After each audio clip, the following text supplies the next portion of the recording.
छत्रपती शिवाजी महाराजांची पहिली पत्नी म्हणजेच महाराणी सईबाई या स्वराज्याच्या इतिहासातील एक अत्यंत सन्माननीय, सात्विक आणि संयमी व्यक्तिमत्व होत्या.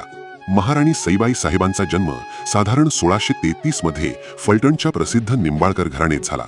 त्या मुधोजीराव निंबाळकर आणि रेऊबाई, काही ठिकाणी राऊबाई असा उल्लेख आढळतो, यांच्या सुकन्या होत्या. शिवराय आणि सईबाई साहेब यांच्या वयात साधारण 3 वर्षांचे अंतर होते, म्हणजेच महाराज त्यांच्यापेक्षा 3 वर्षांनी मोठे होते. निंबाळकर आणि भोसले घराण्यातील नातेसंबंध पिढ्यानपिढ्यांचे होते, कारण राजमाता जिजाऊ मासाहेबांच्या सासूबाई म्हणजेच शहाजीराजांच्या मातोश्री या देखील निंबाळकर घराण्यातीलच होत्या.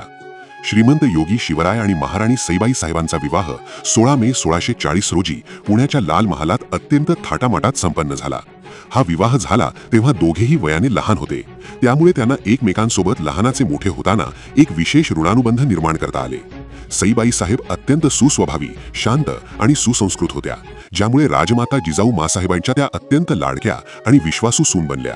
त्यांनी स्वराज्याच्या उभारणीच्या सुरुवातीच्या अत्यंत कठीण काळात शिवरायांना मोलाची साथ दिली. महाराज जेव्हा स्वराज्याच्या कार्यात किंवा मोहिमेवर व्यस्त असत, तेव्हा सईबाई साहेबांनी कौटुंबिक जबाबदाऱ्या आणि राजगडावरील संपूर्ण व्यवस्था अतिशय कुशलतेने आणि समर्थपणे सांभाळली होती. महाराणी सईबाई साहेबांना 4 अपत्ये झाली.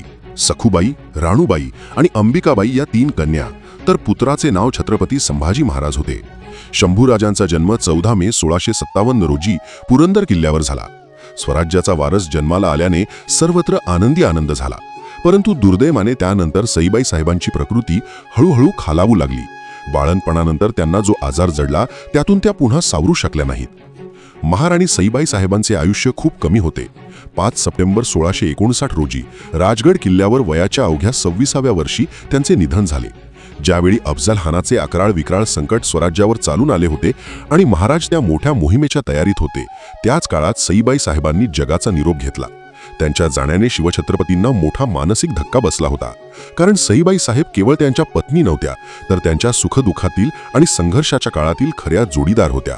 महाराणी सईबाई साहेबांची समाधी आजही राजगड किल्ल्यावर मोठ्या दिमाखात स्थिर असून ती त्यांच्या पवित्र आणि उत्तुंग स्मृतीत जपून उभी आहे.